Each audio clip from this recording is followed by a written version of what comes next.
Good morning. My name is Sarah Sally Hamer. I write blogs for Wits, Writers in the Storm. This particular blog goes along, the video goes along with the blog that will be posting on August the 19th, 2026. This is a little bit more information told in a little bit different way, kind of more the application of the ideas that I do when I'm writing the blogs. I get lots of things going on in my mind like a mischievous intern about what I want to say in the blog, but I only have, 1,000 words. So this gives me the opportunity to talk about it a little bit more in a little bit different way with some pretty pictures. So we're going to talk today about your mind is a room full of mischievous interns. I love that picture, don't you? I think it's so cool. So we want to manage that committee. We have this inner committee. We all do. Every one of us, when we sit down, oh, excuse me, let me rephrase. Maybe you don't. Maybe you could do it by yourself, all straightforward and never have another idea once you sit down. If you do, fabulous. I'm so glad for you. It doesn't work that way for me. So when you sit down to write, when you have this idea in your head, and you come in and you turn the computer on and you sit down in front of it, you put your fingers on the keyboard, and you can't go any farther. It stops there. It takes you to a certain point, and then all of a sudden, everything else comes in. I come in, I have an idea. Okay, I'm going to write about this today, and the phone rings. Or I hear the trash truck come down the street and realize I haven't put my garbage out yet. Or the dog is outside barking at the neighbors because she wants to protect her territory. She's a Chihuahua. She barks a lot. Or we just have all of these things that go on inside of us that make us think that we're not going to be able to write or stop us because we can't write till that's fixed, right? I used to work for a guy who did that. He would not give me the article that I had to put in the newsletter for him every month. It came up every month, same time. And he could never get his article to me until the absolute, not just deadline, the deadline of the deadline. And he'd tell me, well, I can't do that till I get everything else off my desk. Well, his desk is piled. So I was always late. I always had to work late that day to be able to get the newsletter out on time because he wouldn't get me his article. So that's the sort of thing that happens to us. Our mind does that to us, not just a boss. Our actual inner committee will do that too. So I am trying to get, there we go. So you're doing all right. Sit down, get your stuff started until the interns show up. So we're going to talk about three of them today. There are a lot more, and you can probably create dozens of them just like I can. We're going to talk about the anxiety intern. We're going to talk about the inner critic. And we're going to talk even about creativity and how those things stop us from writing. So who arrived at your desk today? So we have all sorts of things that slow us down. We call it writer's block, right? Oh gosh, I have writer's block. Well, in the blog, I talk about the fact that that's not always what it is. Or if it is, that is a overall type of conversation as opposed to the details. So let's talk about today's agenda. Is the book good enough? Should we all quit? Where are the snacks? And I can't even think without coffee. Well, I think with tea instead of coffee. I don't care for coffee. But writer's block is not a single thing. It's a combination of all different types of things. It can be fear. Fear of failure, of course, is one of the biggest ones, but so many of us also have fear of success. It could be grief. I mean, all of us go through grief, even if it's just because we didn't do something we wanted to do, not just because of a death or a breakup. We can be exhausted, and that causes writer's block. I write on deadline a lot. I write for several blogs and do presentations and things. And so I seem like I'm always on a deadline. But that just, if I'm too tired, I can't write. If I have too many things on my mind, I don't write very well. Confusion, Are you sure you know what you want to write about? Are you sure you want to write? Are you sure that this is the life for you? It may not be. Some people don't do it well.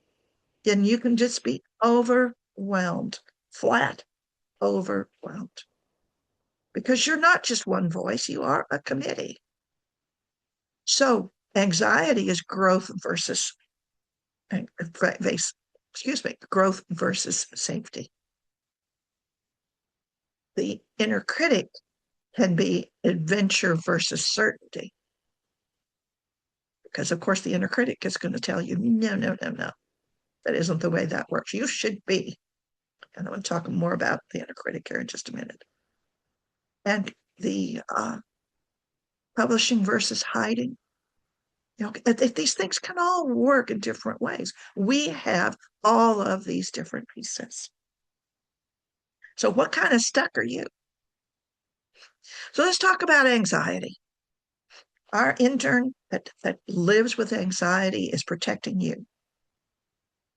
Yes, anxiety protects us. It's a form of fear.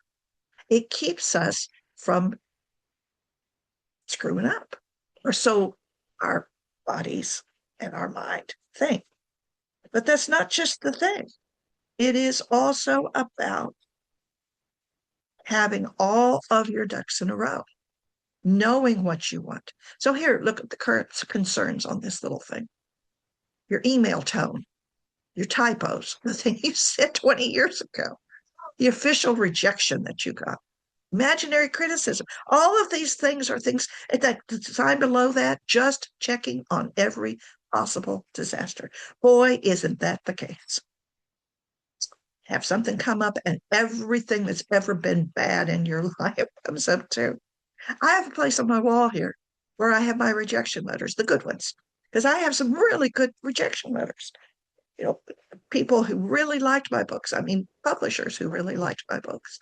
But the problem is that I forget that when I sit down. My anxiety intern comes in and says, "Oh, they didn't mean that," or "Oh, that's not the way that you write now." And I have a panic button just like this one does here. So I go back and read my rejections, the good ones. Sometimes I read the bad ones too. Sometimes I need to learn from them. But the anxiety protects us at any cost. It can't distinguish between danger and discomfort. And this is this is as old as humans. This is as old as creatures. That we all have a fear place in our brains that protects us. And anxiety is just one level of it. So, what is your anxiety trying to protect? What is it you're afraid of that your anxiety intern is trying to protect? The next one is your inner critic. We need our inner critic. We need our critic at the certain times because our critic is left side of the brain. It is the part that it edits. So when we're creating, we work more with the right side. Where the right side of the brain is where it gives us the opportunity to dream, to be visionary. We have all of these wonderful things that we can create in our mind. The problem is that when we're creating, we can't edit. We do one or the other. So one of the things I've had to learn, and it has taken me years to learn it, one of the things I have had to learn was shut the critic off long enough to be able to do the creation. Because if you are critiquing it as you go, you will delete everything. Or at least I do. I'm sorry, I don't want to make it sound like I'm speaking for you. Years ago, when I finally figured this out, I would write something and think, oh my gosh, this is trash. This is horrible. I can't believe, blah, and I delete it. And one night, as I was going to bed after I had decided I was a lousy writer and I couldn't do anything, I waited. I didn't hit that delete button. I thought, all right, I'll read it again in the morning and see. I changed 3 words. And then it was perfect. Well, perfect enough. It was what I wanted. So we want the inner critic. That is a person, the intern that we need. We absolutely do not need the critic all the time.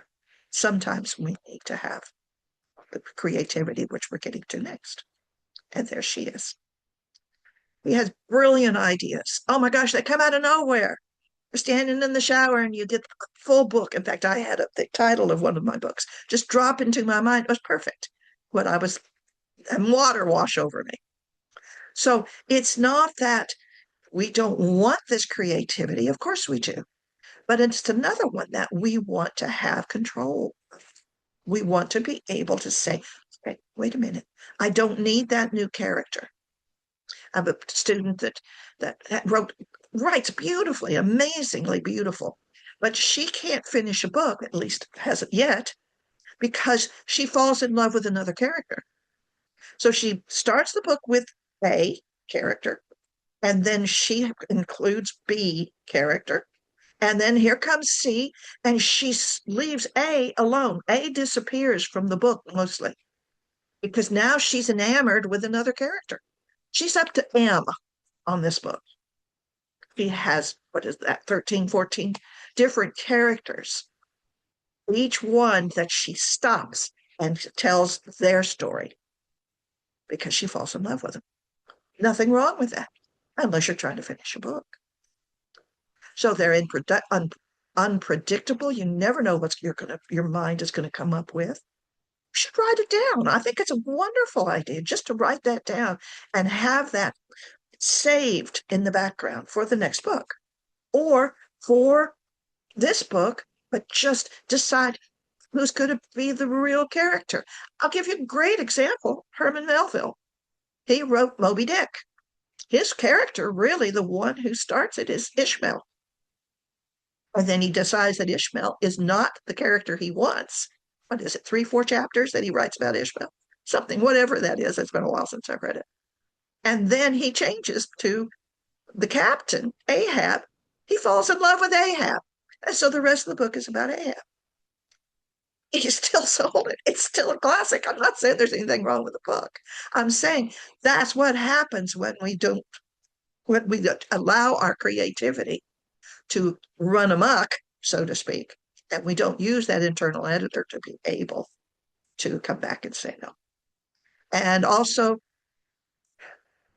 the creativity in turn takes off in a million different directions and may or may not be there when you need it. So, you have an inner editor who is not attending the correct meeting and a creativity intern. When did your last great idea come? When did it show up? Because that's the one usually that you want to work with. So we're not, when we talk about being exhausted, how well are you taking care of yourself? Are you doing what you need to make sure that you are taking care of the physical part of you that needs to have something? What's if the manuscript isn't the tired thing? It's you. Like I said earlier about exhaustion. We have a physical. Let me do it this way. Do you put gasoline and oil and windshield wiper fluid in your car when it needs it? I know people who drive until the car, never change the oil and drive until or have it replaced and drive until it's gone. Drive until the car breaks down because it can't go any farther. And we do the same thing with our body. So it's not that I'm going to fuss here at you because you're not eating well or you're not sleeping well or whatever it is. But if you're not taking care of yourself, it's really difficult to write. What if it's not the manuscript that's the problem? What if you're just not taking care of yourself? We have the mind, the overthinking headquarters. We have story problems, craft problems, research rabbit holes. That's when we get in there and start thinking, oh my gosh, we have to find the problem. We have to fix everything. Yes, you do. But are you doing it on a timely manner? Are you doing it at a time that it really makes you feel good when you can do it? Then we talk about the soul. But why does this story matter? Why does it matter to you? What's important about this story? I don't know. Different people have different things, of course, the way they write the things, the way their procedure works, their process works. But it takes me 6 months to a year to write a book because I have so many other things going on. And it's okay. That's my way of doing it. That's my way of making it happen. But I'm going to have to fall in love with that book. And I'm going to have to make it something I can live with for a year, 6 months, even if it was only 6 months, and I live with and deal with over a period of time. And if I'm not doing it for some reason that I really want it to do, then the reader will find out. That's why I don't think AI is really such a threat as some people think. It's because there's no human there. Yes, AI copies humans. AI is copying us, but it still doesn't have the soul in there. So what's your purpose? What are you writing for? Why do you write? Are you writing for you or are you writing for them? If you're writing for them, do you know who them is? Are you trying to write for everyone? Sometimes that's not a good way of doing it. So why does this story matter? And then why does it matter to you? All right, I'm interested in the triangle of structure. It's the three main points that I think are important, uh, absolutely indispensable in a plot. The first one is the inciting incident. Second one is the black moment. Excuse me. The second one is the reversal. I'm sorry, I'm going the wrong direction. And the third one is the black moment. So it's inciting incident, reversal, and black moment. Well, we're not just putting those into our stories. We're just not writing those. We're also living it. Imagine how your life would be if you don't, if you didn't have a hero's journey involved. Sorry, that really, just, let me start over again there. If you follow the patterns of your life, if you look at your life from standing back and seeing, we have the same hero's journey in our life as we do in our stories. Where do you think we got it? Where do you think we got the stories? It's going through these three, and of course, Campbell uses 12. Save the Cats, I think is 16. I've read one 19. I had a structure book that had 120 because there were 120 pages in a script at the time. That's how long that they made the scripts back when it was written. And they had a hero's journey on every one of the pages, what you were supposed to do in every scene in that movie.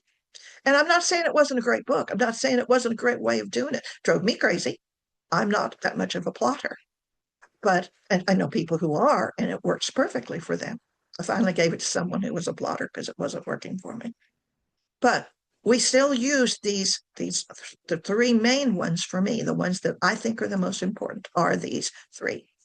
So your inciting incident could be something as much as just realizing you need to have change. I talk about this more in the blog, and I want to give you that opportunity to go back and read it if you didn't get it the first time. I mean, if you didn't understand it the way this one talks about. We have something happen. Our world shifts. It could be uh, somebody moving out of your house, like one of your children going to school for the first time, or for the last time moving out, like going to college. It could be a death. I had a huge hero's journey or heroine's journey, however you want to phrase it, when my husband died and had to go through not just once, but probably 10,000, 10 million times different things that happened in my life that I had to have a new purpose for. Because that's really what this is about. You're going to have something happen that changes your life.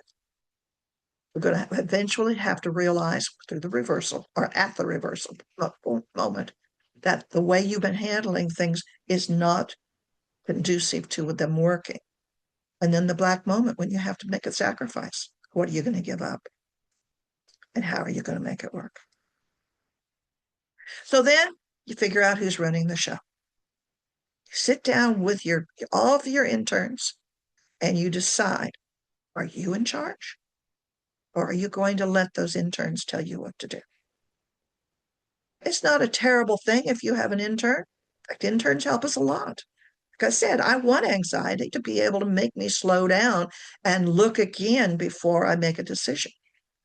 I need to have somebody slow me down because I'm very impulsive. The next one, the inner critic, like I said, we need the inner critic to help us take care of some of the things that aren't right. If I've written a blog or a story or an magazine article or whatever it is I'm working on, a presentation, and I write it and I write it really fast because I usually do.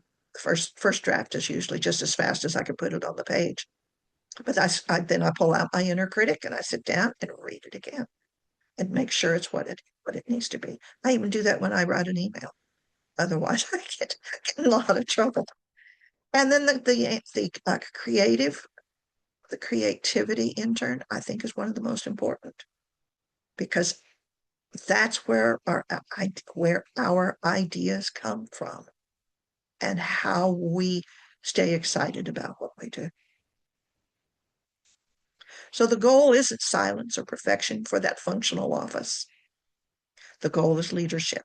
You figuring out what's going on in your life that makes it so you can or cannot write and make sure it's going the direction you want. So anxiety is really your advisor. Your inner critic is really your editor. And creativity is really your visionary. I hope this helps. Thank you.